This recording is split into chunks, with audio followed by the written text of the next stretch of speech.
మహాగణాధిపతయే నమ. శ్రీమాత్రే నమ. యూట్యూబ్ ప్రేక్షకులకు నమస్కారము. శ్రీ జ్యోతిష్య నిలయం నుండి గృహబల కార్యక్రమానికి స్వాగతం. అయితే తులారాశి వారు నిన్న 2వ తారీఖు గ్రహ పరిహారం చెప్పు స్వామి అని అడిగారు.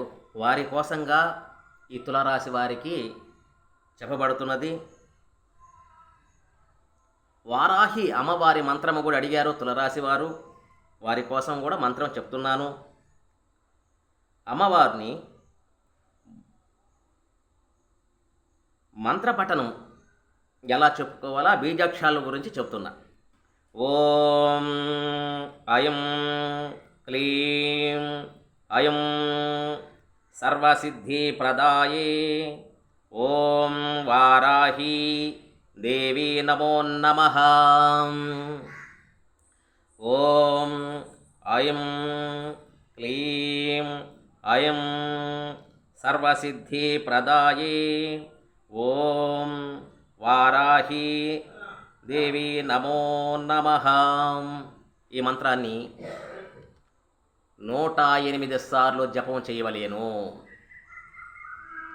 ఒకవేళ 108 సార్లు జపం చేయలేని వారికి అర్ధమాల అంటే 54 సార్లు జపాన్ని మంత్రాన్ని ఉచ్చారణ చేయవలేను. మంత్రశాస్త్రంలో ఏం చెప్పబడిందంటే 108 సార్లు అని మంత్రశాస్త్రం చెప్పింది. అప్పుడు ప్రతి కంటిన్యూగా రోజు చేయగలగాల. ఒకరోజు చేసి ఆపేయకూడదు, కంటిన్యూగా చేస్తే.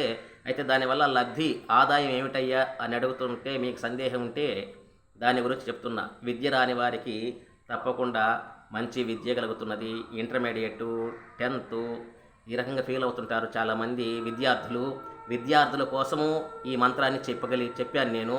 వారు చేత ప్రతినిత్యము చేపించండి. అమ్మవారి యొక్క అనుగ్రహం తప్పకుండా కలుగుతుంది, అందులో సందేహం లేదు. ఉద్యోగం రాక చాలామంది ఇంటర్వ్యూ దాకా వెళ్ళేసి మళ్ళీ వెనక్కి వస్తుంటారు.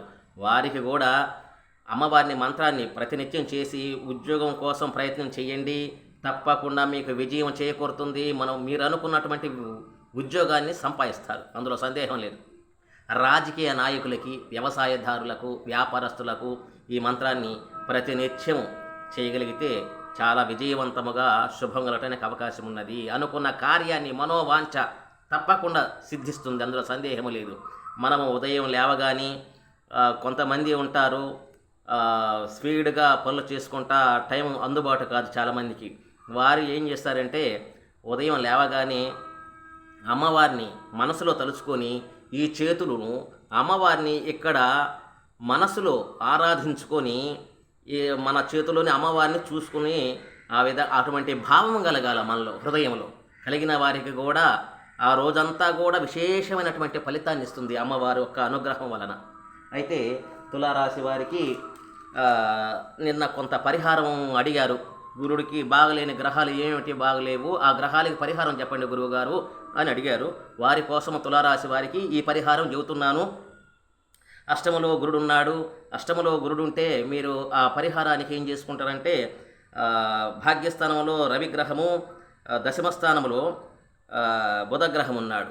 కాబట్టి గురుడికి ఎల్లో కలర్ అటువంటి పసుపు రంగులో ఉండబడినటువంటి ఆఫీస్ ఉంటే మీకు ఆఫీసులో బంతులు పెట్టండి. అక్కడ ఒకటి బంతి, సింహద్వారానికి వచ్చేసి బంతులతో పసుపు రంగులో ఉండే బంతులతోటి మాల కట్టండి.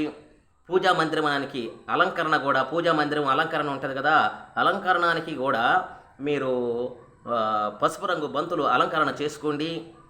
తరువాత ఎల్లో కలర్ కర్చీపుని జేబులో ఉంచుకోండి. మీకు తప్పకుండా దోష పరిహారం తొలగుతానికి అవకాశం ఉన్నది.